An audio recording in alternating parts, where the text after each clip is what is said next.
et partager autour du thème concernant la prière.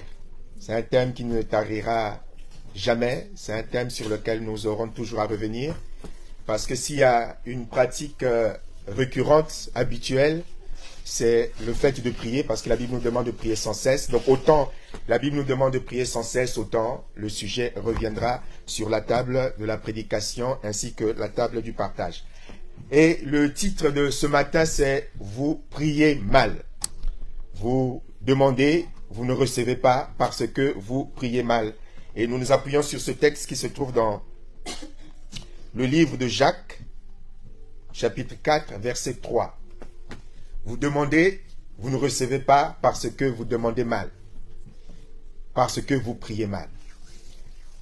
Nous sommes tous d'accord que, et nous avons déjà eu l'occasion d'en parler, que les chrétiens prient beaucoup. Nous sommes d'accord que les chrétiens prient énormément, que les chrétiens prient de façon régulière lorsque vous faites une veillée de prière, lorsque vous faites une retraite spirituelle, lorsque vous abordez les thèmes sur la prière.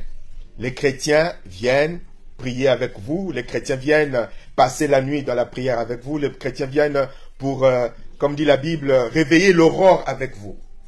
Nous rencontrons, et nous avons rencontré beaucoup de chrétiens qui prient énormément, mais lorsqu'on regarde, on peut examiner avec sincérité le pourcentage des prières exaucées, nous pouvons constater que très peu expérimentent les exaucements de Dieu. Alléluia!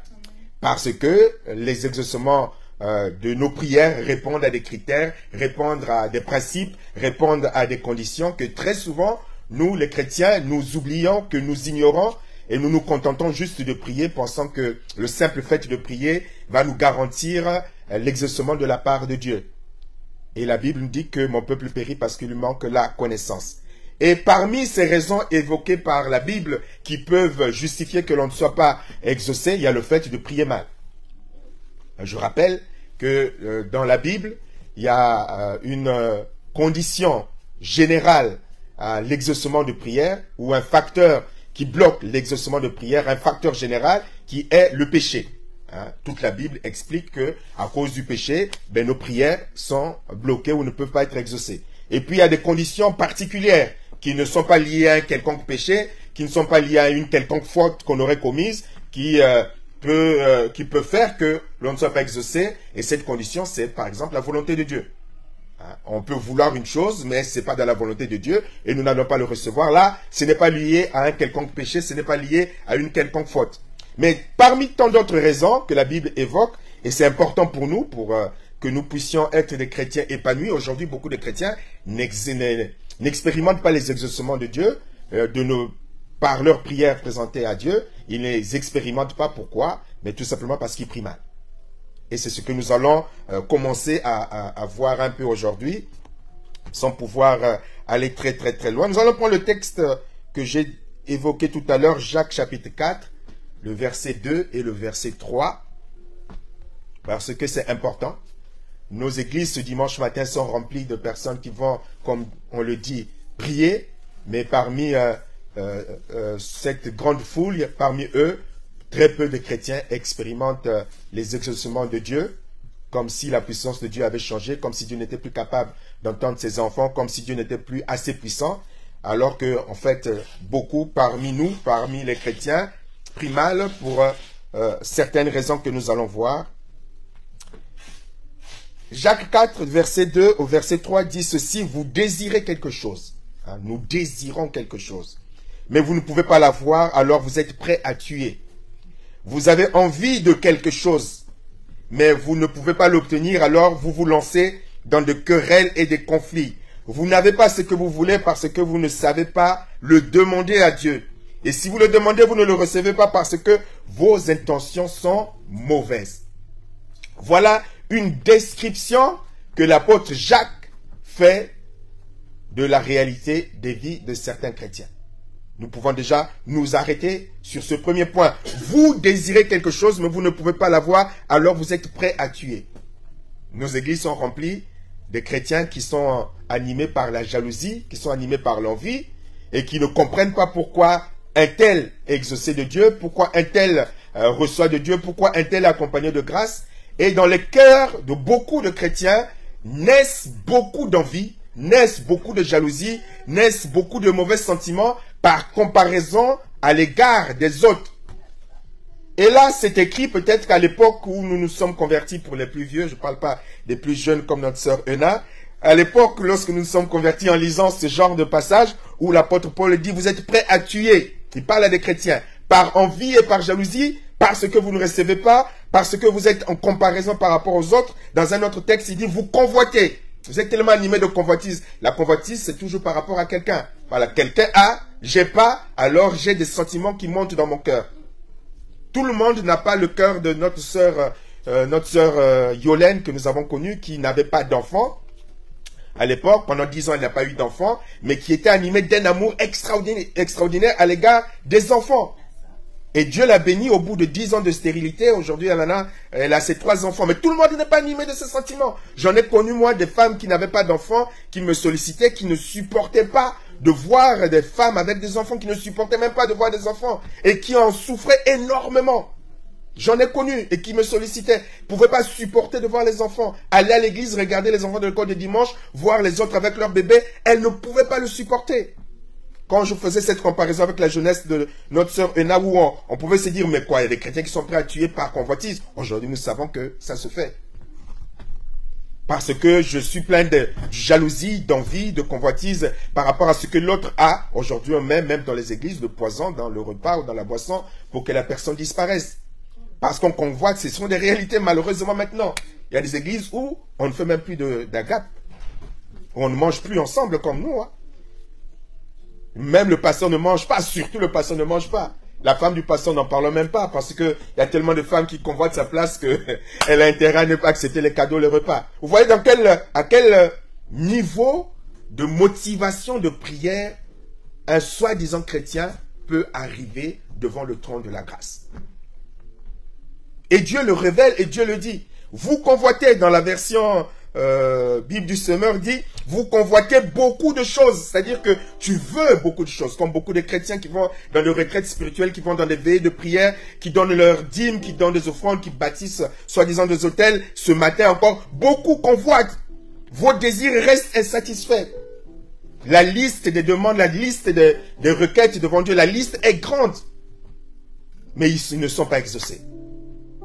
Le dimanche matin, ils vont danser, ils vont se parer de leurs plus beaux habits, mais dans la réalité de la vie spirituelle, ils sont malheureux et ils ont des cœurs minés par la jalousie et l'envie. Pourquoi un tel? Pourquoi pas moi? Et donc ils convoitent. Ils voudraient ce que l'autre a reçu.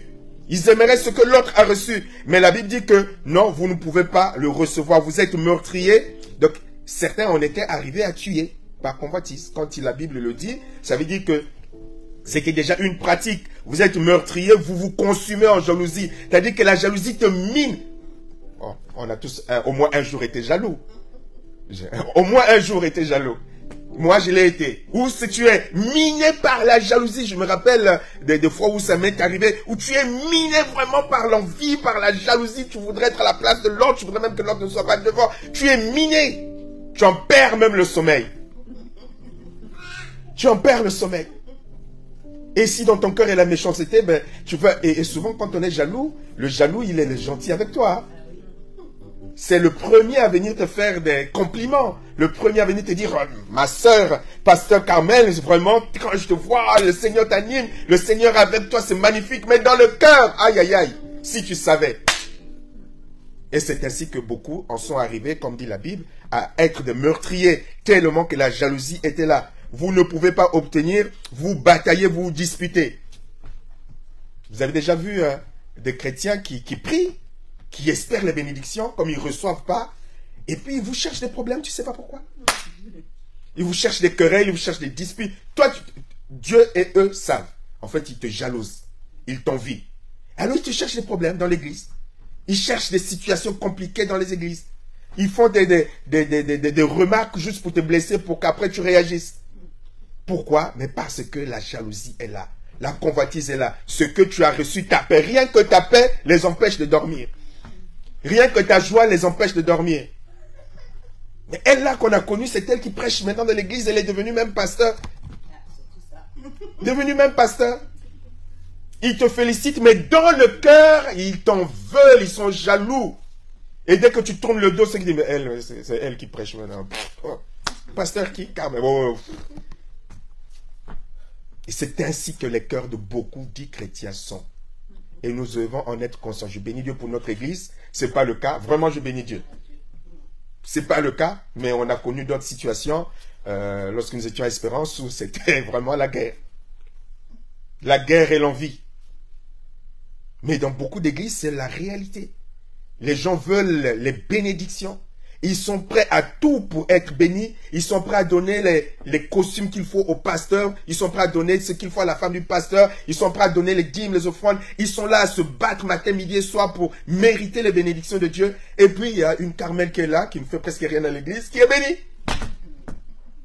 Alors, ils en nourrissent. Et en plus, le pasteur, si en plus le pasteur leur dit, viens prêcher, viens faire ceci. Oh, nous sommes là, on donne les dîmes, on donne les offrandes, ceci, on fait cela. La haine est là. La rancœur est là, la jalousie est là. Et la Bible dit, vous n'avez pas ce que vous désirez. Pourquoi? Parce que vous ne demandez pas à Dieu.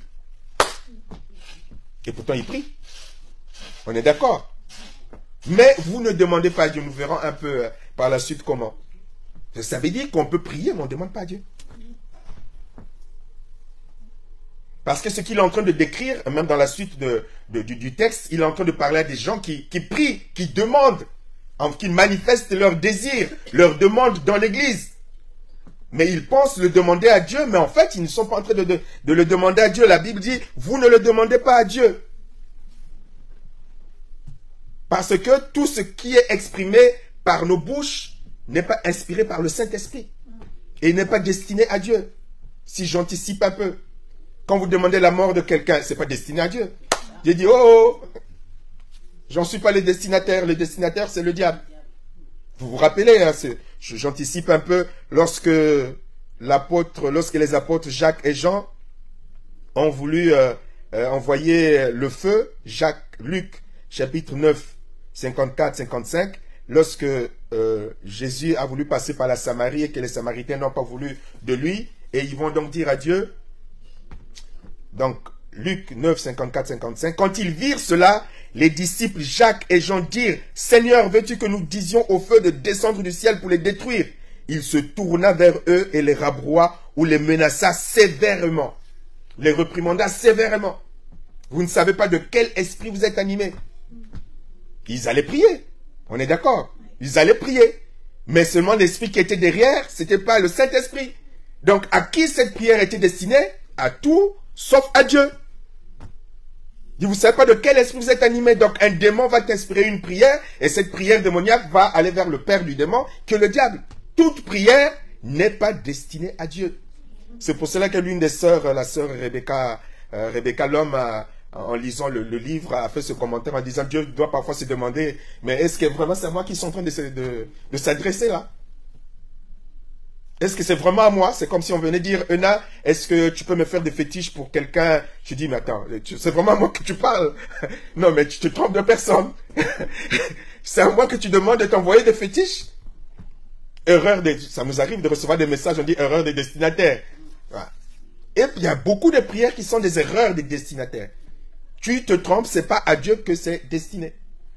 Et c'est ce que l'apôtre Jacques essaie de développer en parlant aux enfants d'Israël, à la diaspora, en parlant nous, en s'adressant nous pour dire que vos prières que vous formulez, vous ne pouvez pas le recevoir parce que vous demandez mal.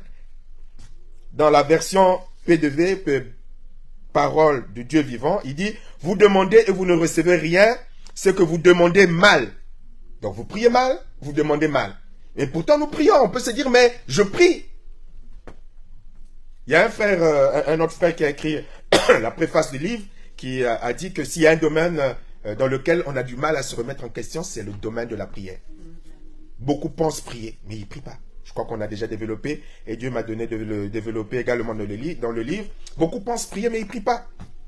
Si on revenait seulement à cette pratique qu'on nous a enseigné tous, en tout cas au début, maintenant vous êtes éclairés, nous sommes éclairés, où on nous disait, voilà, le chrétien, quand il se lève, il doit prier 1 heure le matin.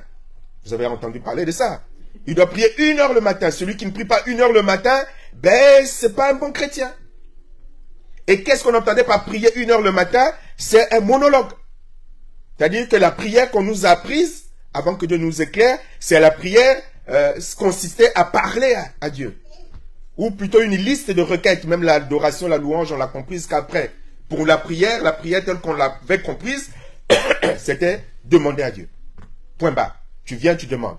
Je veux, je veux, je veux. Comme nos enfants parfois viennent se présenter devant nous en disant je veux, je veux, je veux, je veux, je veux, je veux, je veux, je veux, je veux. Il se lève, il s'en va. Aucun dialogue. Alors que la prière, selon Dieu, est d'abord un dialogue. La prière, c'est pas un monologue, c'est un dialogue. Donc, sur la prière, il y a beaucoup de choses que nous devons revoir et remettre en question. Beaucoup de choses. Et le point le plus important, c'est d'apprendre au travers de la prière à dialoguer avec Dieu. Pourquoi est-ce que nous avons des problèmes, nous les chrétiens, à cause de nous-mêmes? Parfois, on demande quelle est la volonté de Dieu, qu'est-ce que Dieu pense de ceci, qu'est-ce que Dieu pense de cela. Pourquoi on se pose ce genre de questions? Parce qu'on ne nous a pas appris à écouter le Saint-Esprit. Et quand il arrive à un moment de faire des choix, on est incapable. La plupart des chrétiens sont incapables de discerner la pensée de Dieu. Incapables. Ce qui devait être prioritaire, élémentaire, est devenu la chose la plus compliquée. Alors on cherche des prophètes par-ci, on cherche des voyants par-là, on cherche les illuminés par-ci, on cherche quelqu'un qui a la révélation pour te dire à toi quel est le plan de Dieu pour ta vie. Pourquoi? Parce qu'on n'a pas appris soi-même à écouter Dieu nous parler. Quels sont ces enfants qui n'ont pas appris à écouter leurs parents? Quel genre d'enfants? Et donc forcément, si tu ne connais pas tes parents, si tu ne connais pas ton Dieu, tu vas mal prier. Amen. Tu vas mal prier. Tu vas mal adresser ta requête. Je donnais cet exemple d'Euna. Les personnes qui connaissent Euna, qui connaissent Pasteur Carmen, qui connaissent Michel, savent ce qu'ils peuvent leur demander et ce qu'ils ne peuvent pas leur demander. Ils savent que là, c'est pas la peine. Parce qu'ils connaissent. Et donc, si c'est quelque chose que ces trois sœurs peuvent apporter, ben, ça sera conforme à ce qu'ils savent de ces personnes. Si tu as besoin de fétiches, tu n'iras pas voir ces trois personnes. Tu sais que c'est pas possible. Et que c'est peine perdue. Et souvent, nos prières sont mal formulées parce qu'on ne connaît pas Dieu. Parce qu'on ne connaît pas Dieu. On pense connaître Dieu, mais on ne connaît pas Dieu. On a l'image d'un Dieu qu'on nous a présenté. Le papa gâteau, le papa appareil automatique. J'appuie sur un bouton, il est là pour être à mon service. Dieu est là pour me bénir. Dieu est là pour faire ce que je veux. Dieu est là pour répondre à mes caprices. Dieu est là pour répondre à mes besoins. Alors la prière, dans ces conditions, va consister à juste demander, demander, demander, demander. On ne cherche même pas à savoir si c'est dans le plan de Dieu. On ne cherche même pas à savoir si c'est dans la volonté de Dieu. On ne cherche même pas à savoir si c'est conforme à la parole de Dieu. Je veux, je veux, je veux, je veux. Et donc on passe son temps à mal prier. Parce que le destinataire ne répond pas aux besoins que tu es en train de lui présenter. Tu veux voler le mari d'autrui, mais tu te trompes des destinataires si ta prière est adressée à Dieu. Tu es en train de parler au diable. Tu veux tuer quelqu'un, mais tu te trompes des destinataires. C'est pas à Dieu cette prière. Ça, tu es en train de faire une incantation. Il y a des prières qui sont des incantations. Il y a des choses qu'on nous apprend qui sont des incantations. Parfois, il y a des choses, lorsque nous le faisons, quand Dieu te dit, fais une onction d'huile dans ta maison. Quand Dieu réellement te dit, ça c'est une pratique avec l'approbation de Dieu qui va apporter la bénédiction ou la délivrance de Dieu. La même pratique faite sans Dieu peut devenir une incantation et un appel et une invitation au démon. C'est pour ça que vous verrez des personnes qui, juste par mimétisme, font des onctions d'huile dans la maison ou invoquent le sang de Jésus dans la maison et ça leur cause plus de problèmes. Énormément de problèmes. Et on a beaucoup de chrétiens qui ont des problèmes spirituels juste à cause de ça. Ce qui ne vient pas de Dieu, dans la délivrance, il y a des choses que délivrer des gens possédés, il y a des choses que Dieu m'a demandé ou nous a demandé de faire lorsqu'on l'a fait avec Michel, que je n'enseignerai jamais en public, mais c'était un cas particulier que Dieu a dit, utilise ce moyen. Mais tu prends le même moyen, tu commences à l'enseigner de façon générale. Mais on sait tous que les féticheurs peuvent utiliser les mêmes moyens. Ils peuvent utiliser l'eau, ils peuvent utiliser l'huile, ils peuvent utiliser le sel, ils peuvent... Rien que le sel est utilisé dans le mysticisme. Le même sel, Dieu a demandé à l'un de ses prophètes d'assainir un endroit qui était pollué. Donc le spirituel est un domaine où si tu ne le fais pas avec le Saint-Esprit, mais ça va te créer des problèmes. Au lieu d'être une prière adressée à Dieu, ça va être une invocation adressée au diable, une invitation. C'est pour cela que beaucoup de ceux qui sont dans ces faux ministères de délivrance ont des tas de problèmes spirituels. Ils sont des déséquilibrés spirituels, des déséquilibrés mentaux, parce que dans les pratiques qu'on leur a demandé de faire, ils ont été touchés aux choses qu'il ne fallait pas. C'est un peu ce que le Seigneur leur dira à ses apôtres. Vous ne savez pas de quel esprit vous êtes animés. C'était pourtant les apôtres. C'était des apôtres.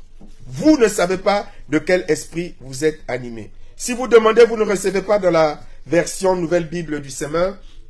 Si vous demandez, vous ne recevez pas parce que vous demandez mal afin de pouvoir dépenser pour vos plaisirs. Voilà un autre point important. Les motivations ou les mauvaises motivations des prières. Pour gaspiller, une version dit pour gaspiller pour vos plaisirs, une autre version dit pour dépenser pour votre propre plaisir, une autre version dit pour satisfaire vos désirs mauvais, une autre version dit pour satisfaire vos passions, une autre version dit pour satisfaire vos voluptés. Les passions sexuelles charnelles, les motivations. La Bible nous avertit que le cœur est mauvais et le cœur est trompeur. Personne ne peut le comprendre ou le connaître si ce n'est le Seigneur. Et souvent, derrière nos prières, il y a des motivations qui font que Dieu ne puisse pas nous exaucer. Mais comme nous nous trompons nous-mêmes, comme nous ne nous connaissons pas nous-mêmes, et comme nous n'appliquons pas ce passage qui nous dit « Veille sur ton cœur plus que toute autre chose », vous savez, on peut se tromper royalement, inconsciemment, mais se tromper. Mais on ne se rend même pas compte que les motivations ne sont pas bonnes. Nous avons connu cette sœur, je parle à Euna et Michel, cette sœur qui était non-voyante dans l'église où nous étions à l'époque, où j'avais pris un temps de jeûne et prière pour qu'elle recouvre la vue, mais en réalité, j'avais un rêve, c'est que lorsqu'elle va recouvrer la vue, là, elle était dans, comment ça s'appelle, dans le campus, lorsqu'elle va recouvrer la vue, ben, j'allais être connu, on allait commencer un ministère important, on allait faire des choses extraordinaires. Donc, j'avais de bonnes motivations, mais qui étaient mauvaises. Mais tu te rends pas compte, le cœur est trompeur. Tu penses avoir de bonnes motivations pour Dieu, mais en fait, c'est pour toi. Et tu t'étonnes, mais pourquoi tu ne guéris pas? Pourquoi tu ne délivres pas? Pourquoi tu ne fais pas? Mais tu as de bonnes motivations pour Dieu, mais c'est mauvais pour toi. Amen. C'est mauvais pour toi. C'est mauvais et malsain pour toi. Et c'est comme ça qu'on se trompe royalement. Qu'on se fait avoir royalement. Et on ne sait pas que, en fait, ces choses sont charnelles. J'ai discuté avec... il y a un pasteur qui m'a sollicité parce qu'il avait un problème par rapport au choix. Il m'a sollicité il y a 2 jours. Et il avait un problème par rapport au choix de son épouse. Il était devant un choix, la révélation de Dieu. Et puis, ce choix à lui. Il dit, voilà, la révélation de Dieu est là, mais seulement elle ne correspond pas à ce que je veux. Et quand je l'ai écouté, pour faire court, on est arrivé à la conclusion que, et il a reconnu, que finalement ces critères étaient basés sur des critères que le monde lui avait inculqués. Sur ce que le monde lui avait inculqué. L'un des critères, c'était quoi? La femme que je vais avoir, parce qu'il avait vu d'autres femmes dans le coin, pas loin, et dans ses fréquentations.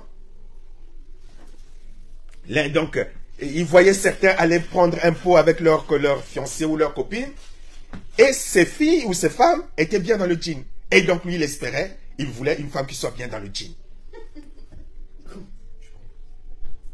Qu'une femme qui porte bien le pantalon jean. Vous voyez, il ne se rendait pas compte, jusqu'à ce qu'on ait discuté, que finalement, c'était des critères qui avaient été influencés, il a reconnu après, qui avaient été influencés par les telenovelas, influencés par la télévision, les films, les valeurs du monde. En fait, la mode, c'est quoi? C'est le monde, l'influence du monde, tout simplement. C'est l'influence du monde. Aujourd'hui, voilà, pour être une bonne femme à épouser, postérieur extraordinaire ou les dessins extraordinaires. Après, il fut une époque où il fallait être très mince, très maigre. Mais toutes ces valeurs, tous ces critères viennent d'où? Du monde. La télé, tout simplement. Rien à voir avec les critères de Dieu. Et là, il a réalisé, il a reconnu, il dit, oui, c'est vrai que je me suis fait un film sur ma future épouse, mais en fait, ces critères n'étaient que des critères que la chair, les films qu'on a vues, des choses qu'on a vues, des choses qu'on a entendues, qui m'ont influencé, qui viennent noyer ce que Dieu voudrait pour moi. J'ai dit même parfois les préférences sensuelles. Ça vient d'où? Les préférences sensuelles, tu vas prier, je veux que sensuellement ma femme soit comme ceci. Mais souvent ces préférences sensuelles viennent de ce qu'on a lu, ce qu'on a vu, ce qu'on a ressenti, les expériences du passé, donc dans le péché. Toutes ces choses viennent donc nous embrouiller et on en fait des sujets de prière.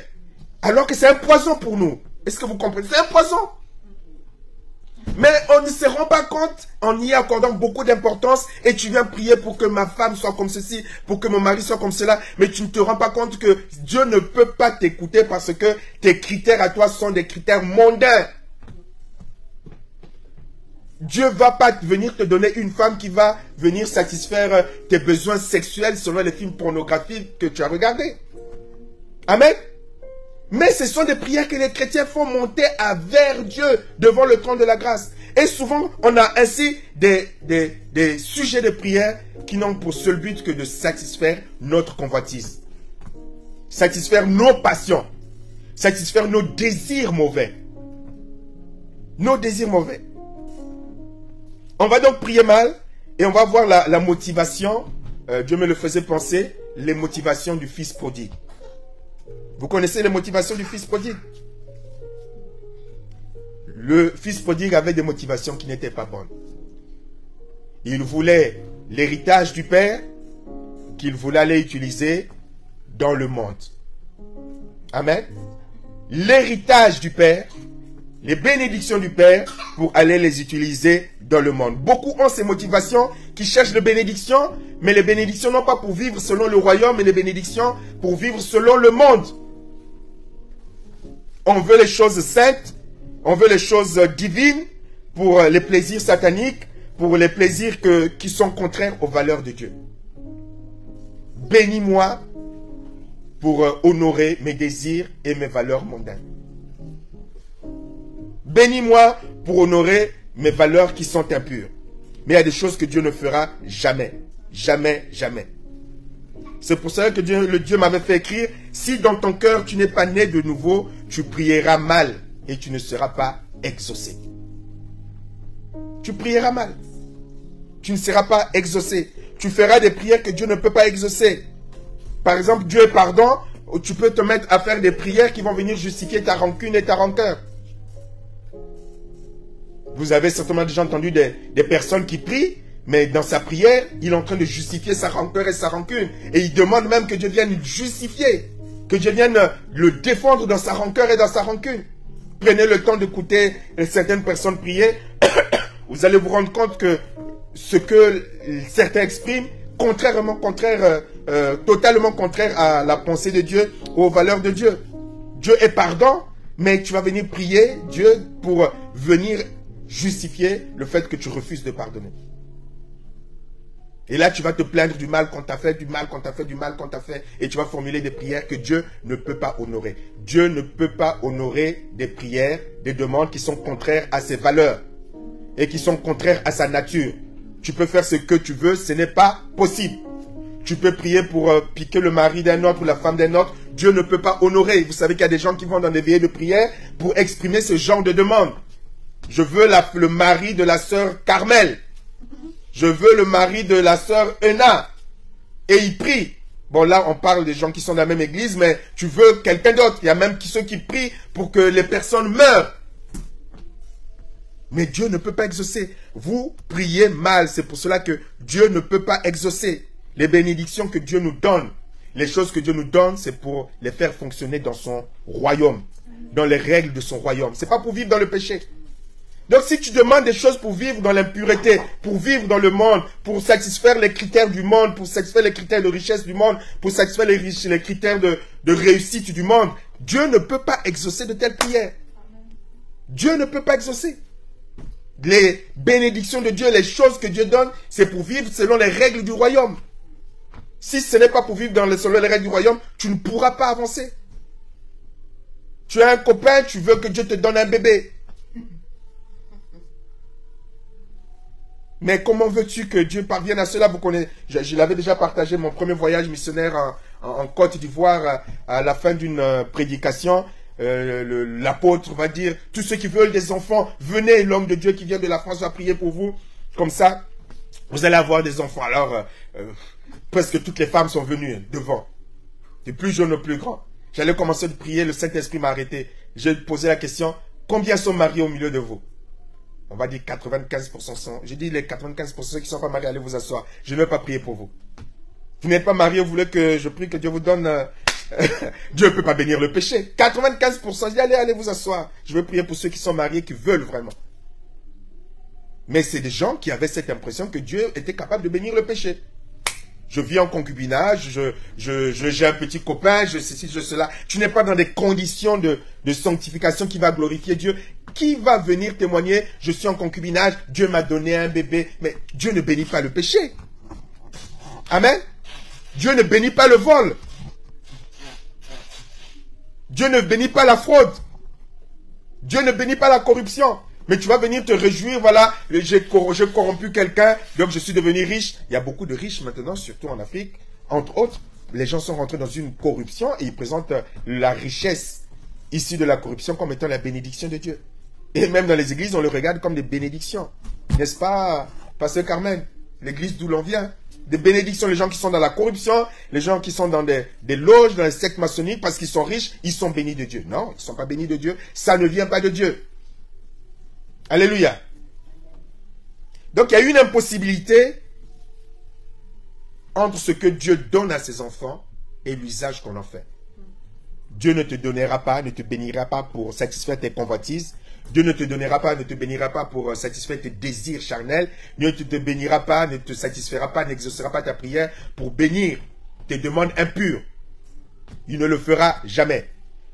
Et dans le livre, il y a le témoignage qui a fait rire notre sœur Rebecca Lhomme, lorsque je témoignais du fait que avant, lorsque je ne connaissais pas Dieu, je m'étais agenouillé parce que j'avais donné rendez-vous le soir à une jeune fille. Je m'étais agenouillé pour dire à Dieu qu'elle vienne, qu'elle vienne. Parce qu'on m'avait appris que quand tu t'agenouilles pour prier, Dieu écoute toujours.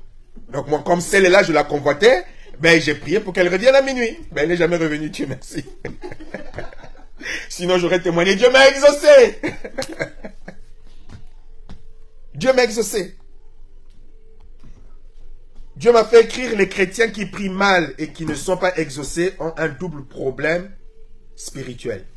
Le problème de la réalité de la conversion et le problème de la méconnaissance de Dieu. C'est-à-dire que beaucoup sont dans nos églises qui prétendent être des chrétiens, mais ils ne sont pas convertis. Ils ne sont pas convertis. L'apôtre Paul en parle, je crois dans Philippiens, il dit que ce qui fait sa souffrance, c'est que plusieurs parmi vous ne connaissent pas Dieu. Beaucoup de chrétiens modernes ne sont pas convertis. Ils se sont convertis à leurs attentes, c'est-à-dire qu'ils sont venus à l'église comme on va voir un féticheur pour recevoir des choses d'un certain Dieu.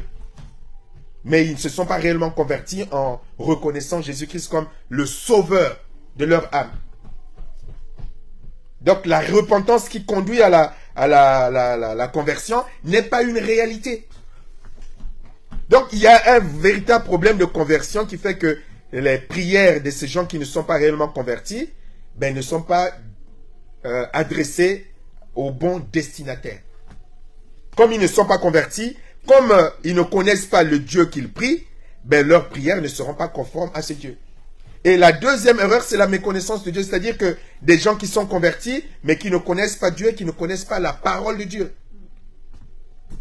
Ils ne connaissent pas Dieu, ils ne connaissent pas la parole de Dieu. Donc ils ne connaissent pas les principes de sanctification. Ils ne connaissent pas les principes de sainteté. Ils prient sans connaître Dieu. Et donc ce qu'ils demandent dans leur prière, et ils ne réalisent pas ou ils ne connaissent pas que ce n'est pas conforme aux valeurs de Dieu. Ils sont comme des païens qui pensent que Dieu est au service de leurs caprices. Et ils ne comprennent pas que l'on ne peut pas tout demander et recevoir de Dieu. Et que Dieu ne bénit que sa parole. Et que Dieu ne bénit que sa volonté. Amen. Amen. Il est important pour apprendre à bien prier de connaître Dieu. Il faut connaître la parole de Dieu.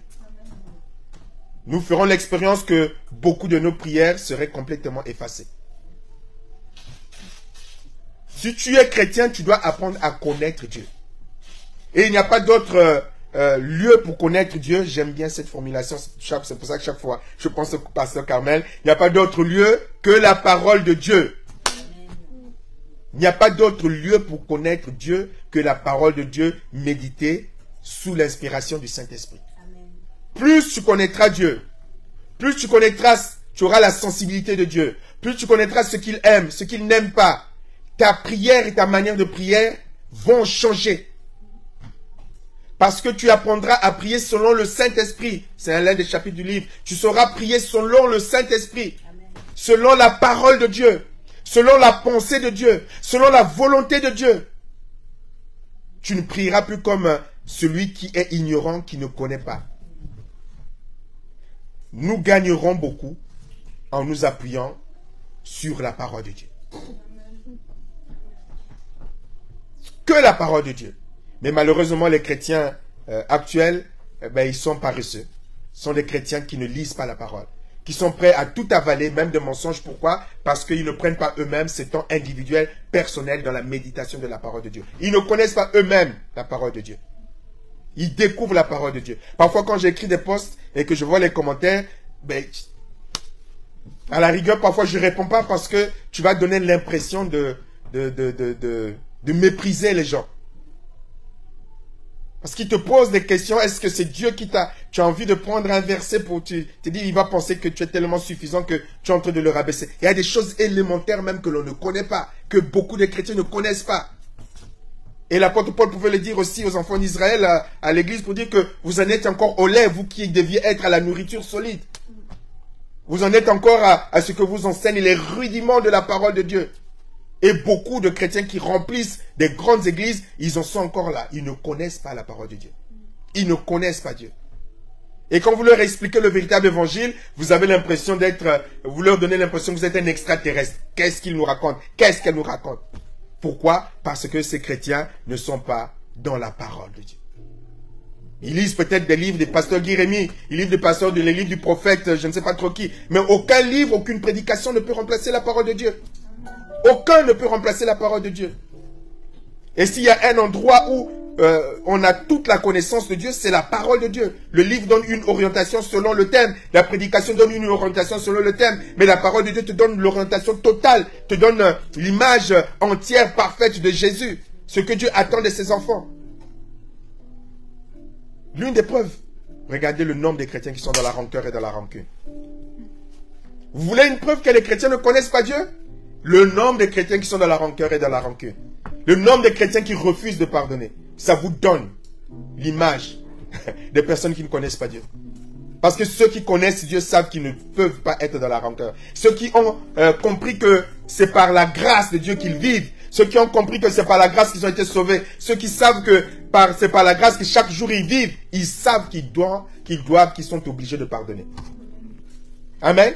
Je vous le dis, vous voulez connaître un chrétien qui connaît Dieu? Regardez sa relation avec le pardon. Vous aurez tout. Sa relation avec le pardon sera proportionnelle à sa connaissance de Dieu. Et là, il y a même des pasteurs. Amen. Il y a des pasteurs, des prédicateurs. Ils ont du mal à pardonner. Ils vivent dans la rancœur, dans la rancune. Alors que l'une des règles de la prière, c'est quoi? Si tu ne pardonnes pas, je ne te pardonne pas. Amen. L'une des règles de la prière, on l'a vu au début, c'est quoi? L'obstacle général à la prière, c'est quoi? À l'exaucement, c'est le péché. Si tu ne pardonnes pas, Dieu ne va pas te pardonner ton péché. Si Dieu ne te pardonne pas ton péché, ça te bloque la prière. Élémentaire. Mais regardez le nombre de chrétiens qui ont des problèmes avec le pardon. Et qui prouvent, qui démontrent à suffisance qu'ils ne connaissent pas Dieu. Que Dieu nous aide. Amen. Pour gagner du temps, je ne reviendrai pas sur certaines choses. Nous aurons l'occasion, certains mardis, d'en parler. Par rapport au thème que Dieu a inspiré à notre pasteur. Nous aurons l'occasion de revenir là-dessus. Parce que ce principe va de pair avec le principe de vie du disciple. Le disciple doit connaître le maître pour plaire à son maître. Amen. Et quand il plaît à son maître, il est accompagné et béni. Et les grâces de Dieu sont avec lui à chaque instant, à tout moment. Donc, en résumé, pour apprendre à bien prier, comme les disciples ont demandé à Jésus, apprends-nous à prier. ben, il faut apprendre à connaître ton Dieu. À connaître les principes de ton Dieu. Savoir ce que ton Dieu aime, ce que ton Dieu n'aime pas. Et ainsi, tu seras dans des conditions qui te permettront de bien formuler ta prière. Amen. Amen. Je vais demander au pasteur Carmen de prier. Amen. Alléluia. Amen. Seigneur, nous voulons vraiment te bénir, nous voulons vraiment t'exalter, Seigneur, pour ta parole. Alléluia. Te rendre des actions de grâce parce que vraiment, Seigneur, tu viens encore, Seigneur, au secours de ton peuple. Tu viens encore, Seigneur, nous Alléluia, éclairer Jésus. sur le Dieu que tu es, sur ce Dieu qui veut avoir une relation authentique avec nous. Alléluia, Tu Jésus. es ce Dieu vraiment merveilleux qui, Seigneur, ne se prive pas de nous enseigner. Tu ne te prives pas, Seigneur, de redresser notre marche. Tu ne te prives pas, Seigneur, de venir relever ceux qui sont courbés, Seigneur, de toutes les manières. Au travers de ta parole, Seigneur, aujourd'hui, celle que tu as inspirée à ton serviteur, tu viens, Seigneur, faire tomber encore, Seigneur, vraiment cette méconnaissance de toi, cette méconnaissance de la prière, Seigneur. Et tu nous dis très simplement, Seigneur Dieu, que tu es là, tu es vivant, tu es une personne, Seigneur, à qui nous pouvons nous adresser et que nous pouvons, Seigneur, nous approcher de toi d'abord pour te connaître, Seigneur.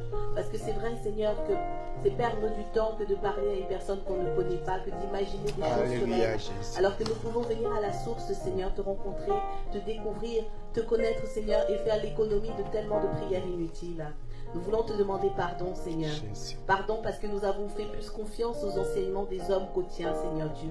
Pardon parce que nous avons négligé ta parole, Seigneur, bien souvent. Pardon parce que, Seigneur, nous privilégions, Seigneur, nos mauvais désirs. Nous privilégions, Seigneur, notre chair au détriment de ta volonté. Seigneur, nous avons oublié que si nous avons fait le choix de te suivre, de t'appartenir, c'est pour être soumis, Seigneur, à ta volonté. C'est parce que ce monde n'avait rien à nous offrir, n'a rien à nous offrir. C'est parce que nous avons choisi d'être citoyens du royaume des cieux. Tu ne nous as rien imposé. Voilà pourquoi, Seigneur, nous nous recommandons entre tes mains, Seigneur, pour que tu nous accordes ta miséricorde, ton pardon, Seigneur. Toi, tu ne refuses pas de l'accorder, Seigneur.